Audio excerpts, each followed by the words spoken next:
10वीं बोर्ड के सीबीएसई में इतनी बेकार डेट शीट आपकी लॉन्च कर दी गई है। सबसे पहला डाउट जो कि प्रशांत भैया ने इसी बैच के अंदर कुछ समय पहले ही प्रेडिक्शन दे दी थी कि इस बार साल में 2 बार पेपर होगा। मैंने आपको बहुत समय पहले बताया था, तुम्हें याद आ रहा होगा, आज से 2-3 महीने पहले कि 2 बार पेपर होगा। मैंने बताया भी था कि पेपर का पैटर्न क्या रहने वाला है। पहला पेपर फरवरी में होगा, दूसरा पेपर मई के अंदर होगा, और वो अब सर्कुलर में आ चुका है ना भैया। आपको कैसे पता चला 2 महीने पहले? कुछ बातें बेटा बताई नहीं जाती, बस पता चल जाती हैं। तो मैंने आपको बताया था पहले भी, मैं फिर रिपीट कर देता हूं, कुछ बच्चे नए भी होंगे, उन्होंने वो क्लासेस नहीं ली होंगी। तो देखो 2 बोर्ड रहेंगे, पहला होगा फरवरी, दूसरा होगा मई। क्या भैया दोनों देना कंपलसरी है जो कि तुम सब लिख रहे हो? नहीं, बिल्कुल नहीं।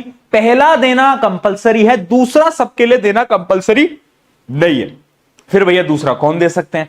दूसरा वही बच्चे दे सकते हैं जो कि पहले में पास तो हैं। सुनना क्राइटेरिया, तुम पास होने चाहिए हो, लेकिन तुम्हारे मार्क्स अगर कम है, तुम्हें इंप्रूवमेंट करनी है। इमेजिन करो यार, तुम्हारे किसी सब्जेक्ट के अंदर कम स्कोर रह गया और तुमने कहा नहीं यार भैया मैं सेटिस्फाइड नहीं हूं, मुझे ना पेपर वापस देना है, तो तुम पेपर दे लो वापस।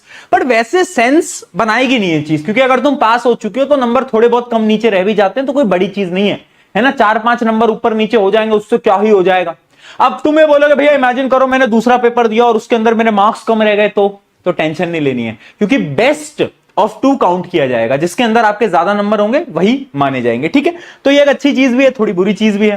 पर यहां पर एक सबसे बुरी चीज आ रही है 2 बार बोर्ड एग्जाम हो जाने की वजह से, वो ये है, मुझे ऐसा लगता है, सुनना बेटा, मैं डराऊंगा नहीं, बस मैं चेतावनी दे रहा हूं। मैंने पहले भी बोला था, क्योंकि 2 बार पेपर हो रहा है और दूसरा इंप्रूवमेंट पेपर है, तो शायद जो आपका पेपर आ सकता है वो टफ आ सकता है। क्योंकि अगर पहला पेपर टफ भी आएगा ना, तो बोर्ड वाले सोच सकते हैं कि कोई बात नहीं, बच्चे वापस भी तो पेपर देंगे। कुछ बच्चे जिनके मार्क्स अच्छे नहीं आए, उनके पास सेकंड अपॉर्चुनिटी भी है। तो इसलिए मुझे ऐसा लग रहा है कि इस साल बोर्ड एग्जाम टफ रहने वाला है। मैं अभी बता रहा हूं, ठीक है। लॉजिक भी तुम समझ गए होगे, क्योंकि 2 बार हो रहे हैं ना, तो क्या पता पहला थोड़ा टफ दे दें, ताकि ये सोचेंगे ठीक है जिनके मार्क्स अच्छे नहीं आएंगे वो दूसरे अटेम्प्ट कर लेंगे। हो सकता है, अभी श्योर नहीं है इन चीजों को लेकर, बट ऐसा मेरा मानना है कि कहीं ना कहीं ऐसा कुछ ना कुछ हो सकता है। स्पेशली साइंस की तैयारी तो मैं उस लेवल की ही कराऊंगा कि पेपर टफ आए। अभी तक कराता भी आ रहा था और आगे और अच्छी तरीके से अपन करते चलेंगे, ठीक है जी, ठीक है जी। डर गए? डर गए? फील्डिंग सेट है? फील्डिंग तो बेटा सेट ही सेट है फील्डिंग सेट है, फील्डिंग सेट है बेटा, फील्डिंग सेट हो गई है तुम्हारी। पर ठीक है भैया के रहते फील्डिंग सेट हो जाए, ऐसा नहीं होने देंगे अपन, ठीक है जी। तो लोड नहीं लेना है। अब आते हैं डेट शीट की तरफ। बहुत ही बेकार डेट शीट, मैं क्यों कह रहा हूं, वैसे अभी टेंटेटिव डेट शीट है, यानी फाइनल डेट शीट नहीं है, चेंजेस हो सकते हैं, बट ऐसा देखा गया है कि ये टेंटेटिव ही फाइनल होती है, ज्यादा चेंजेस होते नहीं है।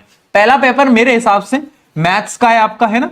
मैथ्स के बाद किसका बेटा, एक बार चैट में बताओगे किसका है? शायद इंग्लिश का है ना, फिर शायद साइंस का है ना। तो देखो सबसे बेकार बात पता है क्या है, साइंस में सिर्फ 3 दिन मिले हैं, पिछले साल 4 दिन मिले थे, ठीक है। बट ठीक है, 3 दिन में पीके भैया is here, why to fear when PK भैया इज हेयर, 3 दिन में अपन डिंग डिंग डिंग डिंग डिंग सब कर लेंगे ठीक है। बस तुम्हें वो 3 दिन मुझे देने पड़ेंगे पूरी तरीके से।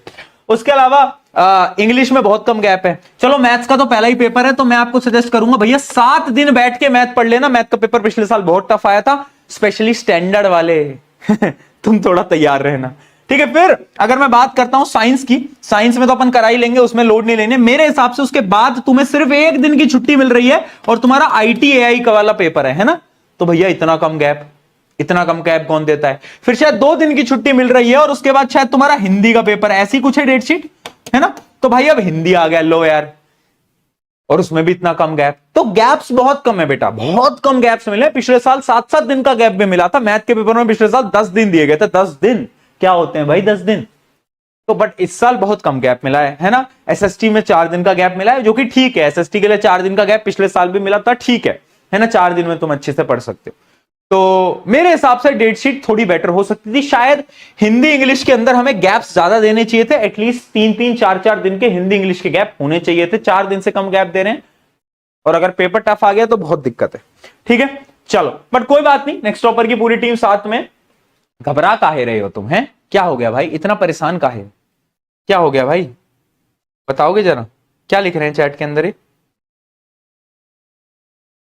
ये बंद कर दो इमोटिकॉन्स, 1 मिनट, इमोटिकॉन्स इनके बंद करो पहले, ठीक है। डन। रेस्ट इन पीस क्यों लिख रहे हो भाई, पागल हो क्या? रेस्ट इन पीस मत लिखो भैया। हम क्या करें, हम तो दूसरे बोर्ड के हैं। एक बच्चा लिख रहा है बेटा सीबीएसई की अगर फील्डिंग सेट है तो दूसरे बोर्ड की भी फील्डिंग सेट होगी, ध्यान रखना इस बात को, ध्यान रखना, ठीक है। अरे डर काहे रहे हो भाई, हो जाएगा हो जाएगा हो जाएगा। देखो मुझे पता है, मतलब तुम्हारे सीनियर इस चीज से रिलेट कर पाएंगे कि जब डेट शीट आती है ना तो सबको अंदर से ऐसे लुबलु लुबलु होता है है ना, डर लगता है। बट डेट शीट एक मोटिवेशन है। कैसे मैं बोल रहा हूं, डेट शीट जब आती है ना तो हमें डेट शीट देखकर मोटिवेटेड होना है। हमें यह देखना है कि चलो अब मेरे पास गोल मेरा क्लियर है, अब मुझे पता है कि मुझे यह चीज इस दिन तक अचीव करनी है। तुम्हें पता चल गया है कि कितना कितना गैप है। अब थोड़ा डर लगेगा, डर लगना अच्छा भी है क्योंकि अब तुम्हारी होगी रियल मेहनत शुरू।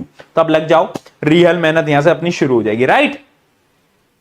ठीक है, चलो डन। बाकी मैं तुम्हें गारंटी से बताऊं,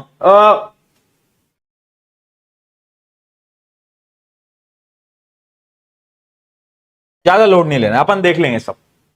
तो चिल कर दोस्त, तेरे को वादा किया है अगर तू पढ़ रहा है ढंग से, मैं तेरे को वादा कर रहा हूं पेपर बाहर से नहीं निकल के आएगा, भरोसा रखेगा।